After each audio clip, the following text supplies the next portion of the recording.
I'm going to show you how I make my actual drawer boxes themselves.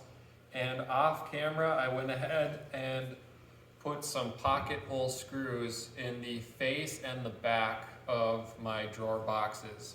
It's important that you put them on the front and on the back and not on the sides, because the way we orientate these boxes, the faces will go on the inside just like this, and then we can cover that face with our drawer front. If we had them on the side, like over here, and we put it like this, when we pull that drawer out of the cabinet, we're going to see those screws and it's not going to be as clean of a look. I also went ahead and ran a dado, a 1/4 inch dado, on every single piece that I have here, both the fronts and the backs. And that is made to accept my drawer bottom, which is just a piece of 1/4 inch plywood, and this fits a little bit snug, but not so much where you're forcing it. It just kind of falls into place nicely. But this is going to be the bottom of my drawer. So what I like to do here is set up and assemble 3 sides to my box and leave the face until the end. And you can use a little bit of wood glue along the way, or you can skip it. Personally, I like to use it. I think the whole box just gets a little bit stronger if you do use it. I'm going to grab my drill here, and then I've got some pocket screws over here. So basically, like I mentioned, you want to make sure that the face and the back go inside of the outer edges. You don't want them in front of, you want them inside the two. And then also you want to make sure all these dados are on the bottom side. So you got to orientate all of these so that they are facing, in this case, down. Make sure you put this in between them, not in front of them, in between them, just like this here. I hope this shows up well on camera. And then I like to add a little glue, and then I'm going to clamp this here until I get those screws in there.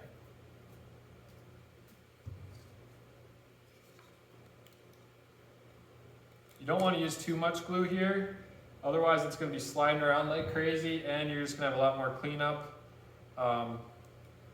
And second, you've got 2 pocket hole screws which are going to hold this pretty darn tight. So once I got that glue in there, I'm going to set this back up. And then I'm going to go ahead and put one of my clamps across the bottom of these. I like to snug the clamp just a little bit, but not too much, and then you can fine tune everything. I know you won't be able to see this on camera, I apologize. You're just going to have to trust that I'm making sure everything is nice and flush and that everything lines up the way that I want it to. In this case, I have to lift this up just a hair.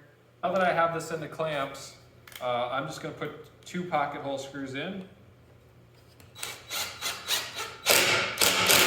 Be careful with these pocket hole screws, especially when you're using 1/2 inch plywood. It does not take much to completely blow out the side of it. You just want to get it so that it's nice and snug and holds that glue nice and tight for you.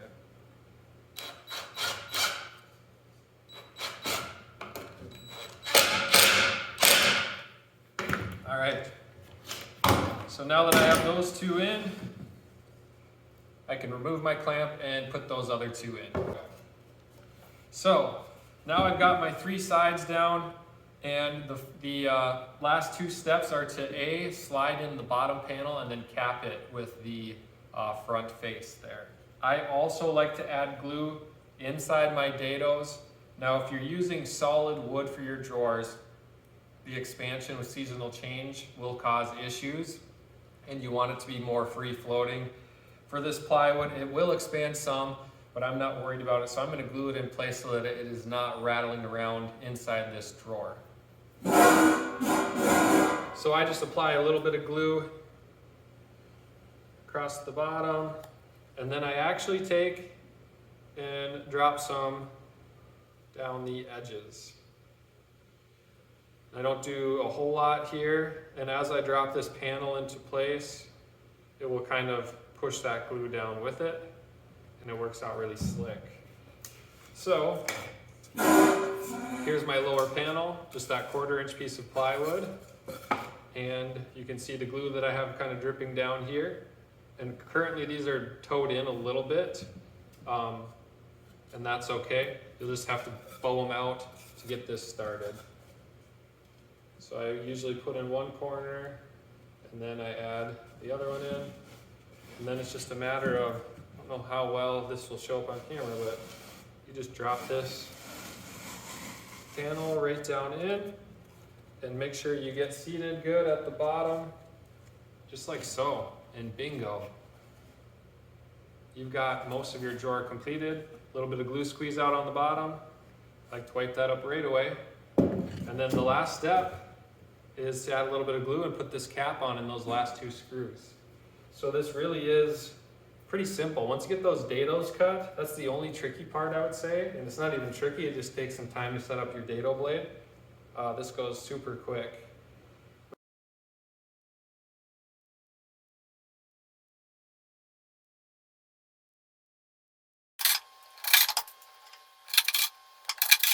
And here we got our finished product, guys. Just like that. A little bit of glue in the inside edge, you can clean that up too quick. But we've got our drawer. So I just purchased some of this iron-on edge banding. I like this iron-on stuff way better than the peel and stick, personally. I tried the peel and stick stuff and it just kept coming off. The iron-on stuff has an adhesive on it. When you heat it up, it bonds really nicely to the plywood. So you buy it in rolls of 25 or 50 feet, and you can get it to match the plywood that you use. In this case, I'm using all Baltic birch. So my edge banding is actually birch edge banding, but it's as simple as rolling out and cutting the size that you need and then hitting it with the iron. I go back and forth several times to ensure that adhesive gets nice and hot. And then I follow up with just a block of some sort, and I just use that block to apply even pressure across the whole edge banding. And then I let it sit and cool off before I do any trimming. If you try to trim it too soon, that adhesive will still be wet and it'll kind of move around on you a little bit. So make sure you let it cool down and that bond gets completely seated on the plywood. Then you can trim it all down. Using a scissors works great to cut it, and then a blade also works awesome to trim it down to the correct width. They do make a tool that is designed to cut it, and I have one, but I actually prefer just using a straight, sharp razor blade instead. Finish it with a little bit of sanding to get rid of any rough edges, and then you've got yourself a completely edge-banded drawer. The whole purpose of using this edge banding is to hide that ugly plywood edge that's visible. I didn't bother doing it on the bottom of the drawer because nobody will ever see that, but I do it on the tops of the drawers, and then when I make the face covers, I do it all around those as well. It makes the wood look like it's a solid piece of wood versus plywood. Thanks for watching part 2 of my 3-part cabinet series. Make sure you go back and watch the first episode to see how I made the cabinet frames, and then follow up with the face cover and attachment video. What's up, guys? Today I'm going to show you how I make my shaker style cabinet covers or face covers. And what you need for this is just simply some 1/2 inch plywood and some 1/4 inch plywood. You could use melamine if you would like. If you do go the plywood route, try and find the sanded stuff. It'll save you a ton of time in your finishing work and your prep work for paint. This is probably the easiest way you can make a shaker style cabinet, and it's going to give you pretty good results in a small amount of time. So I'll give you a look at some that are in the process here, and then I'll show you the actual process from start to finish. So this one here, I just finished filling all of my nail holes. I use brad nails and glue to hold these together, and I'll sand all these down and do a little bit of primer work and then spray on the finish coat. We also edge veneer all the sides. So once you look at this when it's finished, it pretty much looks like a solid piece of wood, which is what our goal was in this whole process, but you get the stability of plywood. You don't have to worry about it warping as much over time with seasonal change. If you use solid wood, there's a little bit more of a risk factor with the movement from humid to dry seasons. So that's why I chose plywood. A, because it was quick and easy, and B, because it's going to be stable, and I think these are going to be plenty strong and hold up really well over the course of time. So here you're going to see the setup for this. It couldn't be easier, guys. I cut out the dimensions that I want the end drawer face cover to be out of the 1/2 inch plywood, and then I used the 1/4 inch plywood as the actual shaker slats for the rails and stiles. And it's a matter of just a little bit of glue and then a couple brad nails, and you just set it in place like this. When you do glue it, don't go overboard with it, because if you add too much glue, you're going to get a bunch of squeeze out on the inner panel, and it's really difficult to get that once it dries. So if you do get a little squeeze out, make sure you clean that up before it dries. So I'm just using some 5/8 18 gauge brad nails. These work really well for this particular project. And Titebond 1 is the glue that I'm going to use. I need to reload my brad nailer here quick. But essentially, what I do is I start and just put a small amount of glue here. You don't want to go overboard like I mentioned, or you're going to have a ton of squeeze out. I spread it around a little bit.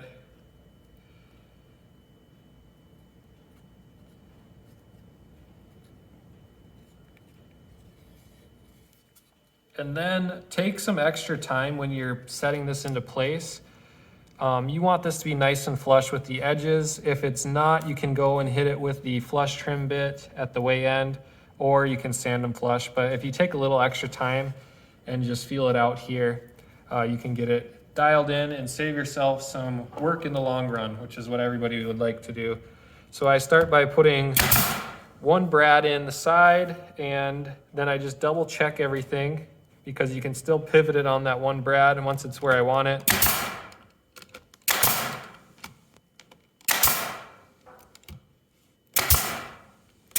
I do clusters of 2, and I like to do it that way so that this small piece of 1/4 inch plywood never cups over time. It's held down on both edges, and the brad nails aren't going to do a whole lot for holding power. More than anything, they're just going to be a clamp while that wood glue dries. So I'm going to continue on and fill out the rest of this. I actually go to the opposite side here and attach this other long piece, and then I'll fill in my stiles in between the two at the end.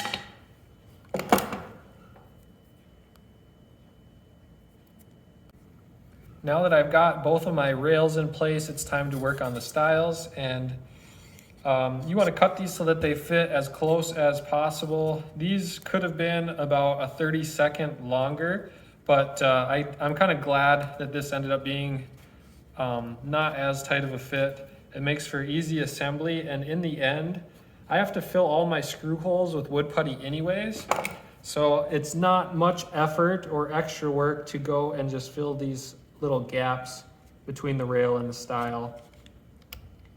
So I'll kind of meet in the middle as far as my gap goes, because you don't want too big of a gap.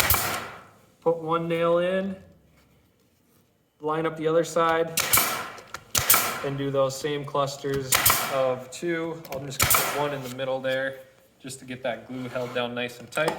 And then I can flip over and do the other side here.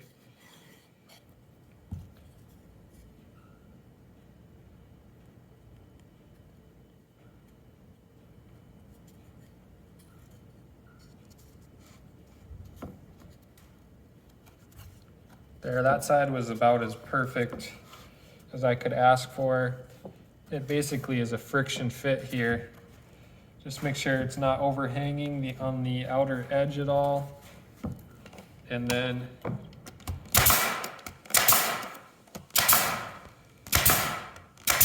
hit it with some brads. So there you have it. There's your basic shaker style cabinet cover. And I'll show you what I used to fill all of the nail holes and these small little gaps. So this plastic wood by DAP is what I like. This is a natural finish. It's paintable. These are going to be painted, so I wasn't too concerned about color matching. To be completely honest, this stuff smells absolutely terrible.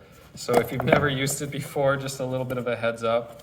And you can use a putty knife, or with these small nail holes, just using your finger works just fine too. Go along and fill them all in. This is really easy stuff, guys.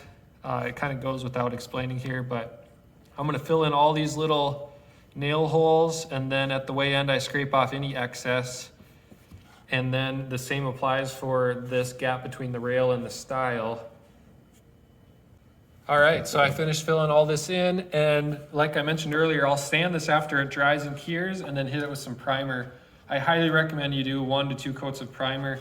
This plywood will soak up a ton of paint, and that primer will just help your finished paint stick better, and you won't have to use as much of it.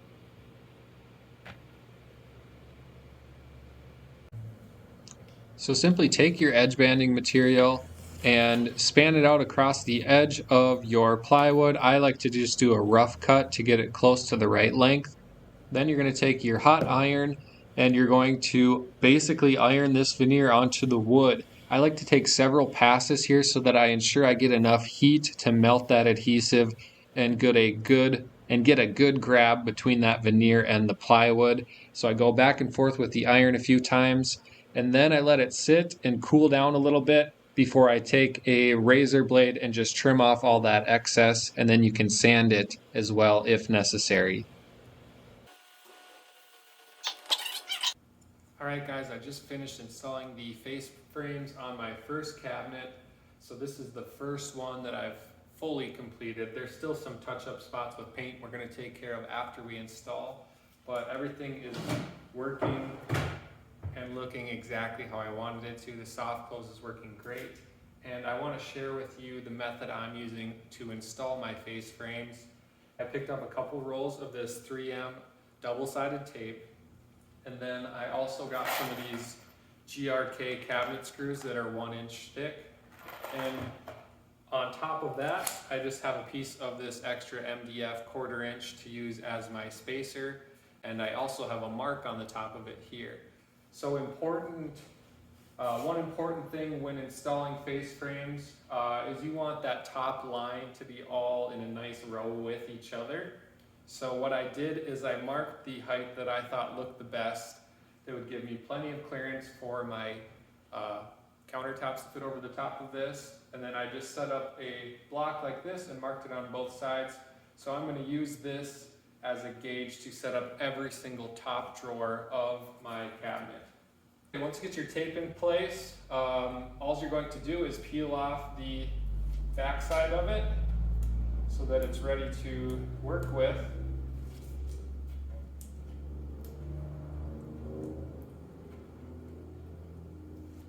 And then you're going to take your drawer front here. I like to start at the top, so I'll get my top lined up and my reveal lined up, and then I'll slowly drop the bottom into place, and hopefully we can get it to stick here on that double-sided tape. This is the largest drawer that I have, so I don't know if I need to maybe add another row of tape, but I'll give it a try here.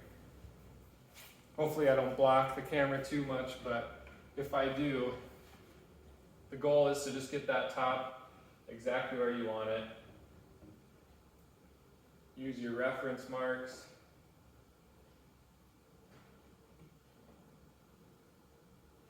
And once you get it dialed in, double check everything. Remember, since it is only double-sided tape, that you can make some adjustments if you need to.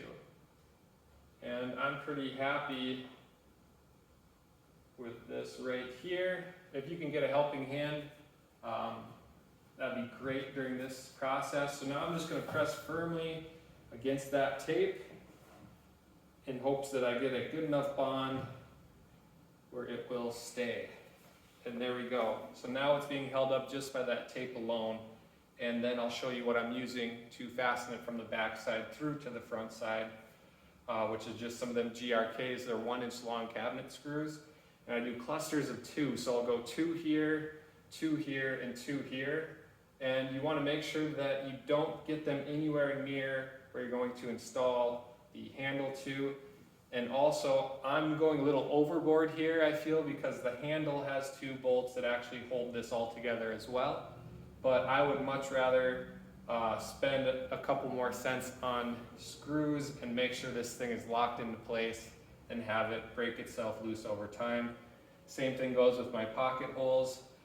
Sure, I probably added a few more than I needed to, but a couple cents a piece, it's worth the time now versus having to go back and reinforce it later. So now I'm just going to take my GRKs. They have a wide head on it so they don't pull through, but you do have to be careful so that you don't tighten too far or they will strip out. And I just go in the bottom corner.